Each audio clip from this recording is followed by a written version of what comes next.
Remember, you've just asked me one serious question, and I'm now coming to an answer. I become more serious. I still retain, I hope, all the things that I've been talking about: the gift of language, the willingness to say uncomfortable things, the ability to create good word pictures, that smell for fact, that ability to see the big picture, to go through enormous amounts of evidence and come up with a clear interpretation. But it's all become much more serious. And it's become much more serious because our situation has become much more serious. In the period when I was a young man, as I said, 80 now, for the first 7 decades of my life, England, Britain was a place where somebody like me, born in a council house, turned out to be gay. I was born with not very serious disability, but I had club feet and all the rest of it, and minor polio. Doors opened at every stage. What I could do, where I could live, the kind of job that I could have, the things that I could say, the people that I knew. It was a world opening up, floors and ceilings rising, prospects broadening. And there's been this terrible reversal of that since the late 90s, and becoming worse and worse, the altered atmosphere, the atmosphere of cancellation, which of course I suffered from at one point, the imposition of, in fact, very considerable censorship on public speech. As you know, this woman, is it Louise Connolly, was sentenced to jail for 3 years, I think it was, for an incautious tweet at the time of the Southport riots. Whereas people who've committed, well, in fact, there are examples of people committing rape and getting shorter sentences. Something has gone terrifyingly wrong. And the argument that I've been putting forward in the last year or so is that what we experienced from 1997, from the beginning of the premiership of Tony Blair, is a kind of peaceful French Revolution in Britain.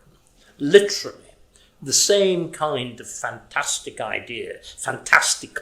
ideas that France adopts from the fall of the absolute monarchy in 1789 onwards, the fall of the Bastille and whatever.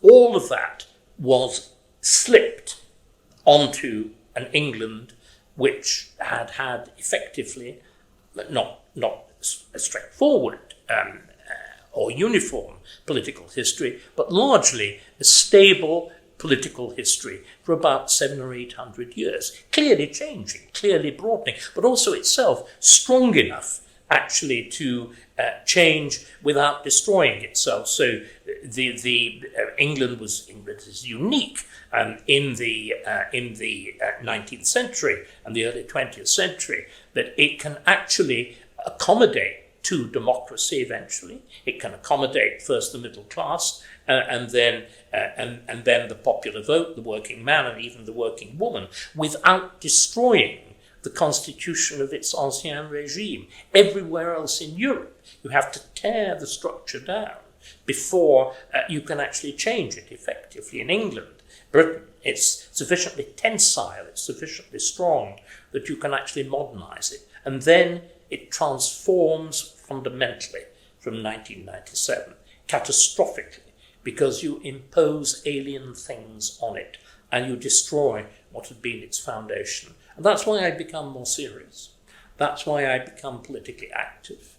That's why I've redefined myself. When I was doing things like the Moral Maze, I always talked to myself as a libertarian. No more.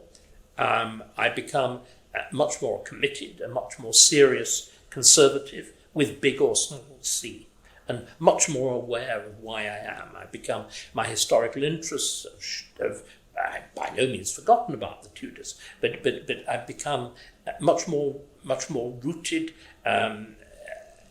much more focused on the 18th and 19th centuries, and I think at the same time I understand my own historical period and the way it fits into the broader pattern of British constitutional history much more clearly. I've also again come to another conclusion, that history itself is the best way by which we can understand the present. Now, in some ways, that's a banal statement, but it isn't, because of course, most modern commentators on politics resort to things like statistics, so-called political science, all this sort of thing, psephology and whatever, the whole, what I regard as the juju of PPE, politics, philosophy and economics at Oxford.